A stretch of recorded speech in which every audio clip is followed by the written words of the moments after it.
Today's topic is do your best with what you have. It's very helpful, actually not helpful, it's very essential that we do our best.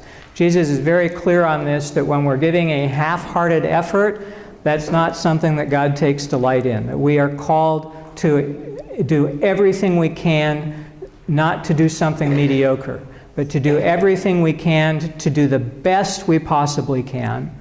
And having done that, it won't be enough. The need is too great. There is no way that we, in our own strength, can accomplish what God is calling us to do.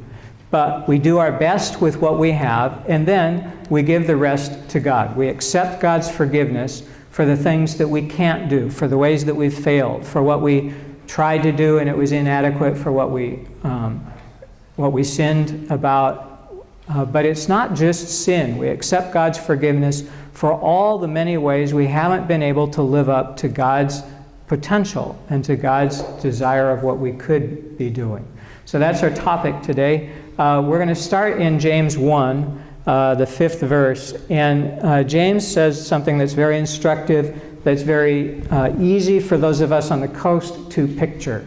So if you've been down to the beach anytime, you know how waves work. And James uses that example when he's talking about wisdom. But I believe that the way that he's talking about wisdom applies to lots of things, and it's very helpful for us to look at. So James says, if any of you is lacking in wisdom, ask God. So first off, if you need wisdom, ask God. And the promise is not that you will feel wise. So if what you're trying to do, you're feeling uncomfortable because you're not wise enough, and you want the uncomfortableness to go away, James doesn't say he's got any help. But if you aren't able to make a good decision because you just don't know, James says, well, God can help with that. You still may feel uncomfortable. You still may not feel wise. This isn't to puff you up so you can be proud. This is to give you the resources you need to do something, to do a good job of something. If any of you is lacking in wisdom, ask God, who gives to all, what? Generously and ungrudgingly. So God's heart, not only in giving wisdom, but God's heart to us is to give generously, to give ungrudgingly. And in wisdom, one example, God gives when we ask, generously and ungrudgingly. And then James uses the analogy of the ocean. It says, ask in faith, never doubting, because the one who doubts is like a wave of the sea, driven and tossed by the wind. And if you've been down to the shoreline, you've seen that. The wave goes towards the shore, and then it comes back. And then it goes towards the shore, and then it comes back. And it doesn't make a lot of forward progress because it's always going one way and then going the other. And I'm going to continue this illustration. Hopefully none of you will get seasick. Most of us are in this not just asking for wisdom. I want to get stronger, but I don't want to do any hard work. I want to lose weight, but I don't want to give up the empty calories in alcohol or other things I like. I want to do a good job in my work, but I don't want to spend any extra time. So lots of us go back and forth on things and don't give a clear idea to God of what we actually want. Do you want to lose weight, or do you want to eat that chocolate cake in one sitting? Lots of times when we pray, it's very evident if you listen to our prayers over time that we don't know what we want. We ask for one thing, and then we take actions that prove we don't really want that one thing. But what will help is if we ask for something and then pursue that. Keep going that direction. Take action that direction. Think what would help that direction instead of going back and forth like a wave. The doubter, James says, being double-minded and unstable in every way, must not expect to receive anything from the Lord. And the reality is that even a doubter is going to receive from God because God gives generously and ungrudgingly. But you won't receive the kinds of things that come from a steady effort in one direction, not wavering, just saying, I know, doesn't make sense to me either. I'm still going to do this. I don't know how, but I believe this is what God's called me to do, so I'm heading that direction and I'm going to see what happens. Rather than just going back and forth or just stopping and waiting to see if God does something. Esther 5. We've been looking through the book of Esther, one chapter a week. We're up to chapter 5. And today we start out on the third day. Esther put on her royal robes.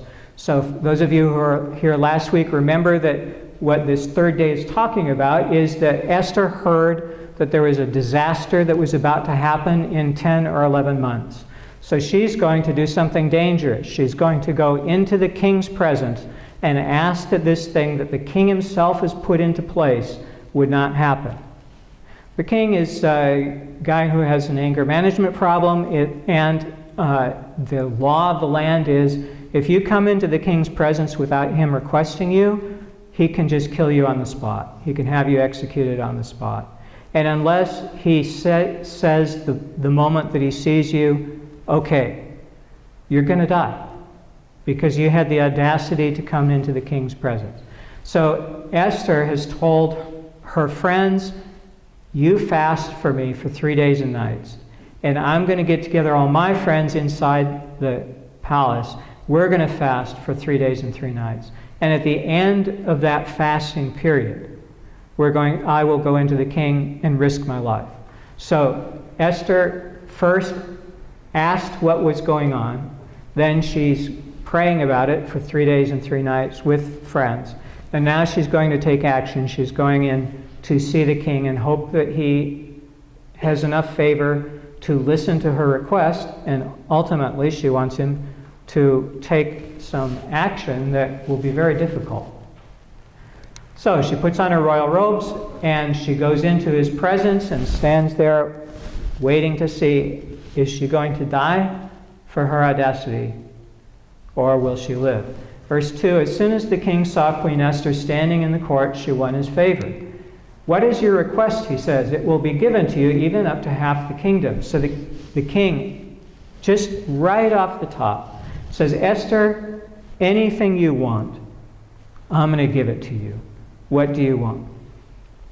This would be a chance for Esther to say, you know, you took a very bad action. It's going to impact a lot of people. You need to undo that. But she does not. She's come in prepared. She knows that this king is not going to hear a big favor like that without some chance to remember how great Esther is and why it's worth it to listen to her. So her starting request is, if it pleases the king, let the king and Haman come today to a banquet that I've prepared for the king. Now as you read through, you understand, and the king understands, that Esther is not just asking him to a banquet, but at the banquet she's going to make the real pitch. So she still is going to ask him for a favor, and he understands that. But she first asks him, come to the banquet, and at the banquet I will let you know what's really on my mind. Well, the king loves banquets. He likes to feast. Okay, happy to do that. Go get Haman, we're going to the banquet. So he says, bring Haman quickly so that we may do as Esther desires. So the king and Haman get ready, they go to the banquet, the king and Haman come. While they were drinking wine, one of the king's favorite things to do, he says again, what is your petition? It will be given anything you want. I'm going to do it. What is your request? Even to the half of my kingdom, it'll be fulfilled. So this is now the second time she's heard this. This time she's heard it doubled. So the king's saying, ask anything you want. This is the time, right? Let courage rise with danger. We don't know, because the text doesn't tell us, whether Esther's nerve collapsed or what happened. But what she's able to say when the king says, I'm going to do anything you want, what is it? What she's able to say is, okay, here's my petition and my request, come back tomorrow. I'll give you another banquet, and at that banquet I'll let you know what my real request. Come back tomorrow. So it's possible that Esther just had a failure of nerve, and now she's had 3 days to prepare for this banquet. Now she's got to do another banquet that'll top that she's only got a day to prepare for. But the king and Haman are coming back the next day, and she's got to get ready for it. We don't know, because the text doesn't tell us, does Esther go off into her private room and go, stupid, stupid, stupid? We know that Esther probably had a moment like that in her lifetime. We just don't know if this was that moment. I'm pretty sure I can guarantee you that you will have a moment like that in your lifetime. You might not hit your head like that, but where you will have that reaction, oh, I had everything there. The king said anything I asked. All I had to do was just say it, and I choked. Now, maybe for you, choking was on the basketball court. Maybe it's in a deal at work where you were couldn't ask for the order when everything was there. Almost everybody chokes. And there are times when we just are so down on ourselves because we didn't have the courage to rise up to the present circumstance. I can't tell you if that's where Esther was or not, based on the text.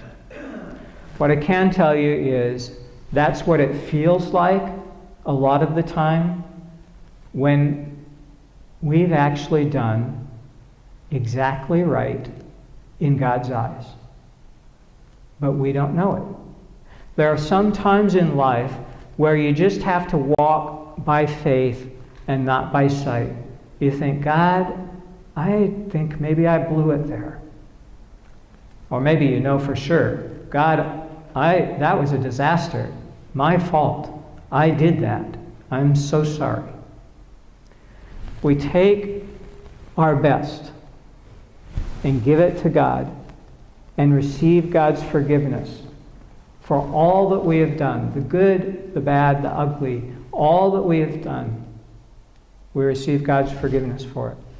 But we give God our best. If you don't start out giving God your best, then you've got to work through that, because God deserves your best. And if you give God something half-hearted, it's not. You just never do that. You would never go into the presence of someone that you truly loved and offer them something shabby. You just wouldn't. At any rate, for Esther, on this day, what it looks like is she just didn't have the courage to blurt out what she really wanted. So she's asked the king come back, and now she's on the hook for another banquet and another opportunity to ask what she needed to ask in the first place. So, verse 9, Haman went out that day happy and in good spirits. And if you don't know yet, Haman is a bad guy. He's the guy who has devised the thing that Esther is needing to ask that the king undo. Haman went out that day happy and in good spirits, but when he saw Mordecai at the king's gate and observed that Mordecai didn't get up or tremble before him, so Haman wants everybody to just bow before him. And one person in the kingdom is not doing it, Mordecai. So he was infuriated with Mordecai, but he restrained himself and went home. So at his home, he calls for his friends and his wife to come, and he recounts to them the splendor of his riches, the number of his sons, and all the promotions with which the king had honored him. Okay, so let's go back and see. Who's he talking to? His friends and his wife. Do you suppose they have never heard this before? This is not news that he's relaying to them. He is bragging. They already know how many sons he has. It's not news to his wife. Recounted to them the splendor of his riches. This is the kind of guy who they already know, yeah, Haman, We know. Yeah, it's a great chariot. We know. Yeah, it's better than mine. We know. So Haman recounts to them how great he is, because he's the kind of person who is so insecure and has such low self-confidence, he can't feel good about himself unless everybody else is below him. That can be healed, by the way. You don't have to live like that. You can be set free and live a way better life if you're in that condition. He recounted to them the splendor of his riches, the number of his sons, the promotions with which the king had honored him, how he had advanced above everybody, so they, yep, you're great, Haman, you're great, oh, that's awesome, yeah. Really, that many sons? Whoa, that's great. Haman says, even Queen Esther, let no one but myself come with the king to the banquet that she prepared. Tomorrow I'm invited by her together with the king, just the three of us. It's going to be so great. But all of this does me no good, so long as I see the Jew Mordecai sitting at the king's gate. I hope you are not in this position. Living in La Jolla, great place to live, friends and family, enough to eat, electricity, running water, more riches than someone in Africa can imagine. More, when you go shopping at your grocery store, more than some people would ever dream in a lifetime. And not be satisfied. Because there's something in your life that isn't perfect. You haven't gotten that promotion yet, whatever it is. You're looking at the whole of your life, which is such a gracious gift from God, and focusing on the one part of it that you think is broken. And that's all you can see. Hopefully that's not you. Because if it is, you could actually just change your focus and look at how great things are if you chose. Mordecai is the kind who has to have everything 100% perfect or he's not happy. As a result, he's not happy almost all the time. So this is a clue for you. If you're unhappy most of the time, that's why. You're focusing on the unhappy things. A few weeks ago we talked about when you're asking for advice, ask people who are experts in the field, not people who are just close to you. Haman is asking just the closest people to him, not people who would actually give him good advice. And so the advice they give him is, well, okay, we got an idea. Build a gallows 50 cubits high. Cubits from here to here, roughly 1.5 feet, 75 feet high, so taller than our steeple if you go outside, taller than the dome, a gallows. So all the neighbors can see, that you're building it and can talk about it and can hear. So when Mordecai is hung there, everybody will know and see it. Let a gallows 75 feet high be made, and in the morning tell the king to have Mordecai hanged on it, and then go with the king to the banquet in good spirits tomorrow when you go back. This advice pleased Haman, and he had the gallows made. There are many times when we think, I didn't step up. I just had an opportunity and I blew it. There are many times when we are feeling that, when we are in the center of God's will. Esther could have made her request on the first day, but there were things that still needed to fall in place. And God had mercy on her and on Mordecai and on lots of that nation to allow Esther to ask for one more day. Because God's timing is perfect and unknown to us. And there are times when we will think we have failed, that we didn't step up where we needed to, where it's okay. What we've done so far, what we need to do. The time isn't quite right yet. So you do your best with what you have, and then you accept God's forgiveness for everything else. Our best will not be enough in the face of the need. But God can use our best to bring about miracles. If you're ready for a change, it's very helpful to ask Jesus to be your Lord, to ask for the Holy Spirit to fill you, to read your Bible every day. It has insight you won't find anywhere else, to find a church where you can grow in faith. If you choose this one, we'd be grateful, but we want the best for you wherever that is, Auckland, wherever you want it, wherever you settle. Find a church where you can grow in faith, and then do what Jesus tells you to do. Read the Bible, find out what Jesus is asking people to do, and go do that. For those of you who have already asked Jesus to be your Lord, something you can do this week is accept God's forgiveness for your best efforts. So what are the things that you are just wishing you'd done better? Receive God's forgiveness for those moments. What are the things where you know the right thing to do, you just haven't done it yet? Start making your best effort to do those things. We're going to take a moment for prayer.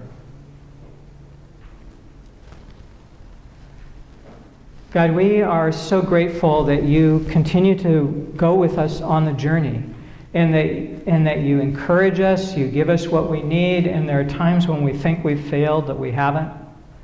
There are times when we think things are going great and they're not. So thank you that you can see all things and help us to do what is required in the moment. And having done our best, thank you that you forgive us and encourage us and lead and guide us. We praise you. Amen.